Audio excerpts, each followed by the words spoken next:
नमस्कार, मैं हूं सौम्या माथुर और आप देख रहे हैं रिपब्लिक हरियाणा। आम बजट आना है और इस आम बजट के लिए सरकार की तरफ से तैयारियां पूरी कर ली गई हैं।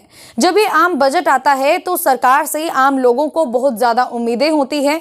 रसोई से लेकर टैक्स तक, रेल यातायात साधनों से लेकर इलेक्ट्रॉनिक उपकरणों तक, स्वास्थ्य सेवाओं से लेकर शिक्षा तक। अगर हम बजट सेशन की बात करें तो कभी इनकी कीमत गिरती हुई नजर आती है तो कभी आसमान को छूती हुई नजर आती है। अगर हम लोग करनाल जिले की बात करें तो महिलाओं से लेकर व्यापारियों और आम जन में भी बहुत सारी उम्मीदें जो है नजर आ रही हैं। किस प्रकार से उन्होंने रिपब्लिक हरियाणा के माध्यम से अपनी उम्मीदों को हरियाणा सरकार के सामने रखने का कार्य किया, आइए आपको सुनवाते हैं। जो अभी बजट आने वाला है उससे हमें ये उम्मीद है कि सरकार को कुछ ऐसे इनिशिएटिव्स, ऐसे स्टेप्स लेने चाहिए जिससे कि जो लोग हैं प्रॉब्लम्स फेस कर रहे हैं, हर एक सेक्टर में, चाहे वो एजुकेशन सेक्टर हो, चाहे वो हेल्थ सेक्टर हो, चाहे वो एग्रीकल्चर सेक्टर हो, वहाँ पर उनकी समस्याओं का समाधान मिल पाए। अगर मैं बात करूं हेल्थ सेक्टर की तो काफ़ी सारे पिछड़े इलाके हैं जहां पर जो है रोड्स भी ठीक से अभी नहीं बनी हुई है, प्राइमरी हेल्थ सेंटर्स भी नहीं है, अगर है तो वो ऑपरेशनल नहीं है, एक्टिव नहीं है। तो हमारी ये उम्मीद है कि हेल्थ सर्विसेज जो है लोगों तक पहुंचनी चाहिए, हर एक इंसान तक पहुंचनी चाहिए। उसके बाद जो मेक इन इंडिया स्कीम या प्रोग्राम हम बोल सकते हैं जो कि सरकार लेकर आई थी, उसमें मेडिकल इक्विपमेंट्स की बात होनी चाहिए कि हमारा भारत जो है वह खुद ही जो है कुछ मेडिकल इक्विपमेंट्स बना सके। उसके साथ साथ जो है अगर एजुकेशन सेक्टर की बात की जाए तो सरकार को कुछ स्कॉलरशिप प्रोग्राम्स और लेकर आने चाहिए बच्चों के लिए, ताकि हर एक स्टूडेंट के लिए जो एजुकेशन है वो अफोर्डेबल हो सके। इस बार जो केंद्र सरकार का बजट आना चाहिए वो इस तरह से आना चाहिए कि जो गृहिणी है उनके लिए लाभदायक हो। जैसे आप जानते हैं कि पहले जो हमारा 2020 गया है वो सारा हमारा कोरोना काल में गया है, जिस वजह से कोरोना काल में हमें बहुत सारे लोगों को, स्पेशली गृहिणियों को, समस्याओं का सामना करना पड़ा। जो प्राइजेस थे वो बहुत ज़्यादा अब मिले हम लोगों को। तो मैं चाहती हूँ जो गैस सिलेंडर है और जितने भी जो रसोई से रिलेटेड जितनी भी चीज़ें हैं वो सस्ती होनी चाहिए, ताकि जो बजट है वो इको फ्रेंडली हो और हर एक गृहिणी के लिए लाभदायक हो। जो भी कोई मिडिल क्लास और जो लोअर क्लास पर्सन है जो वो सरवाइव कर सके आराम से। क्या उम्मीद है वित्त मंत्री जी से, कुछ कहना चाहेंगे? हम वित्त मंत्री जी से यही कहना चाहेंगे कि इस बार जो भी बजट हो वो इस हिसाब से हो कि जो लोअर और जो मिडिल क्लास जो फैमिलीज़ हैं वो अपना जो निर्वाह है वो आराम से गुजार सके, क्योंकि लॉकडाउन के चलते काफ़ी लॉस हुआ है लोगों को अपने बिजनेस में भी और अपने कामों में भी। तो उस चीज़ का ध्यान रखते हुए इस तरह से हो कि सब चीज़ उनके लिए आसानदायक हो। बस यही कहेंगे कि अब की बार हमारा 2021 का बजट बहुत अच्छा होना चाहिए। जिस तरह से हम देख रहे हैं कि दिन प्रतिदिन महंगाइयाँ बढ़ती जा रही हैं, हर चीज़ की महंगाई है। सिलेंडर को ले लीजिए, पेट्रोल के दाम ले लीजिए, सब्जियों को ले लीजिए। तो हम यही कहेंगे कि बजट अच्छा होना चाहिए कि जो मिडिल क्लास फैमिली है उनके लिए तो ये बहुत ही बुरी चीज़ ही होती है। यही निवेदन है सरकार से कि बजट हमारा अब की बार अच्छा होना चाहिए। बहुत ज़्यादा महंगाई है, जैसे कि हर गृहिणी और जैसे कि हम लोग भी हैं, हमारे बच्चे हैं छोटे छोटे, पढ़ाई का खर्चा इतना है, और घरेलू आइटम देख लो, दाल है, चीनी है, या राशन पूरा है, या गैस सिलेंडर देख लो, कुछ भी तो सस्ता नहीं है। इन सब चीज़ों पे सरकार को सोचना चाहिए, बजाय फालतू चीज़ों के सोचने के। इन चीज़ों पे ज़रा ध्यान देना चाहिए, क्योंकि हम तो बहुत बजट की इंतज़ार करते हैं हर साल। तो बजट तो आए, लेकिन क्या कितनी दिक्कतें आती है गृहिणी को? हाँ, बहुत दिक्कतें हैं। देखो, जैसे पेट्रोल वगैरह का भी तो हमें चाहिए, कुछ वो तो चाहिए, आना जाना है, कहीं जाना है, पेट्रोल कहाँ पहुँच गया 80-82 रुपये। तो इन सब में है, महंगाई तो है, बच्चों की एजुकेशन है, ट्यूशन्स हैं, कहाँ से पूरे होते हैं खर्चे। मिडिल क्लास के लिए बहुत ज़्यादा प्रॉब्लम्स हैं इस टाइम पे, जॉब्स में भी बहुत ज़्यादा प्रॉब्लम्स हैं, और डेली नीड्स की जो नेसेसिटीज़ हैं उसमें प्रॉब्लम्स है, मेडिकल फैसिलिटीज़ में प्रॉब्लम्स है। मेडिकल जो है वो बहुत ज़्यादा ज़रूरी है सबके लिए, तो उसमें थोड़ा सा वर्क करना चाहिए। बेसिक्स जो पेट्रोल है उससे सारा कुछ महंगा हो जाता है, तो उसके प्राइजेस पे थोड़ा सा कंट्रोल रखना चाहिए। उम्मीद तो हम हमेशा ही करते हैं और गवर्नमेंट सोचती भी सबके लिए है, लेकिन यही है मिडिल क्लास थोड़ा सा छूट रहा है, तो उनके बारे में सोचना चाहिए। गृहिणी के नाते तो मैं ये कहना चाहूँगी कि केंद्र सरकार वैसे तो सब तरफ से हमें बहुत ज़्यादा फैसिलिटीज़ प्रदान कर रही है। चाहे कहीं पे भी आप देखो, किसी भी विषय पर आप देखो तो हमें हर जगह से फैसिलिटीज़ प्राप्त हो रही हैं।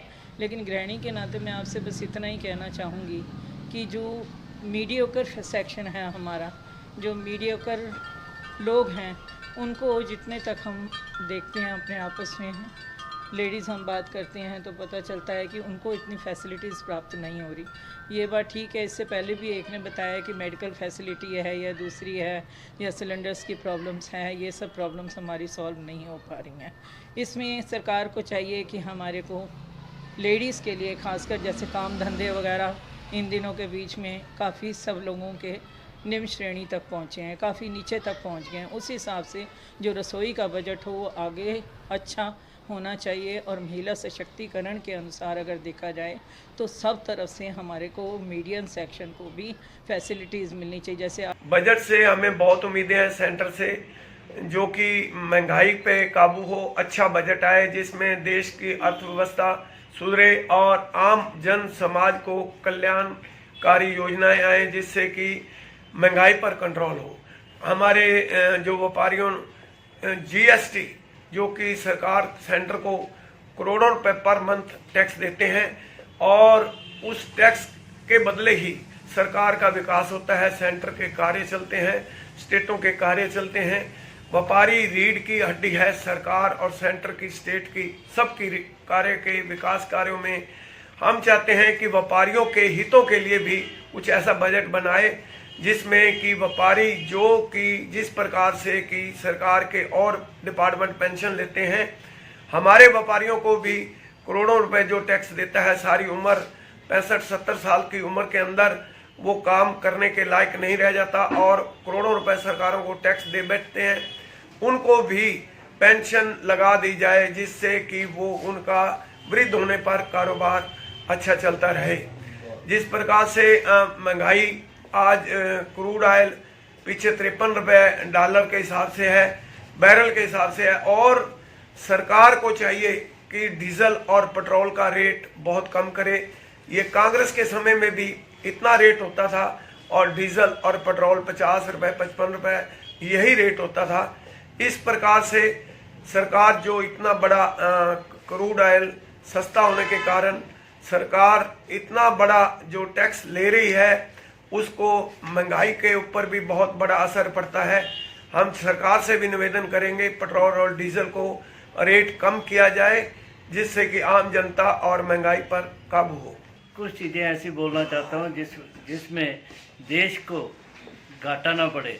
जैसे दवाइयों के हर पत्ते के ऊपर मैक्सिमम रेट लिखा होता है। जैसे 135 रुपये का पत्ता है तो वो 50 रुपये में मिल जाता है। अगर हम किसी अच्छे हॉस्पिटल में दाखिल हैं तो वहाँ पर दवाई वगैरह सब कुछ बिल देना पड़ता है, वहाँ पर वो पूरे का पूरा रेट लगा देते हैं। और जैसे मैं एक गवर्नमेंट ऑफिसर हूँ, रिटायर्ड हूँ, तो मैं वो बिल जो है रिम्बर्समेंट में भी लूँगा तो मेरे को उतने ही पैसे मिलेंगे। तो मैं ये बजट आने वाला है, मैं चाहता हूँ कि इस पर खास ध्यान दिया। हम चाहते हैं कि बजट बहुत बढ़िया आए।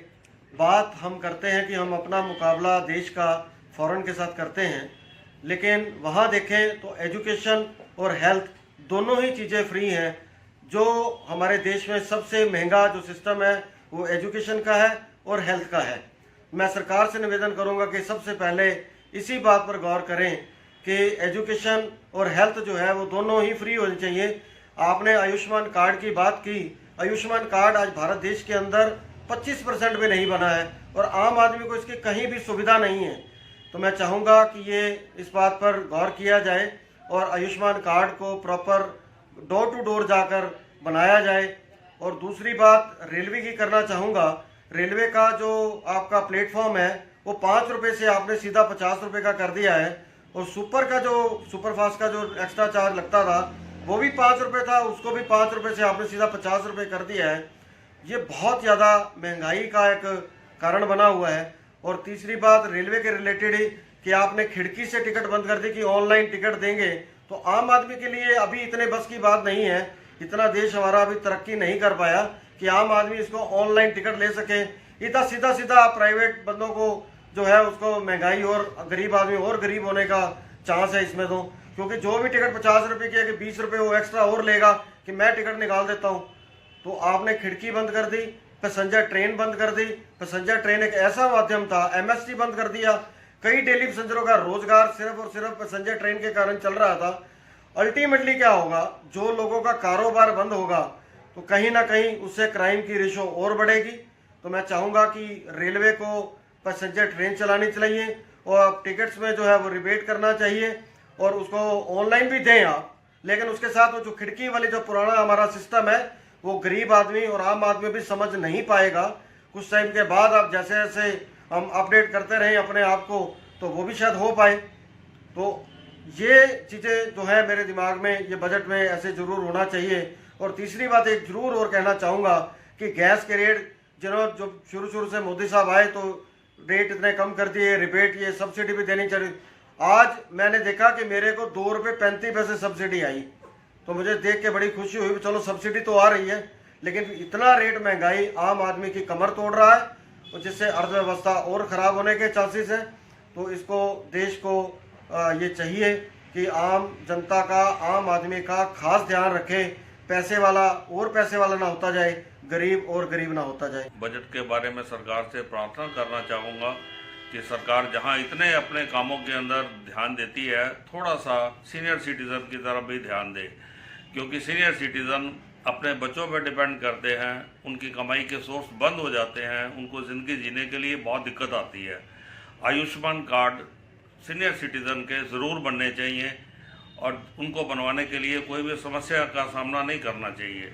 नंबर 2, वृद्ध पेंशन जो है इसमें बढ़ोतरी सरकार को कर वृद्धों का साथ देना चाहिए, क्योंकि वृद्ध अपनी आजीविका चलाने के लिए उन्हें बहुत दिक्कत है। कम से कम वो अपना बुढ़ापा सस्ती दवाइयाँ सस्ते रेट पे दवाइयाँ मिलनी, कम रेट पे बच्चों की फीसें कम करनी, सब बातों की तरफ सरकार को ध्यान करना चाहिए।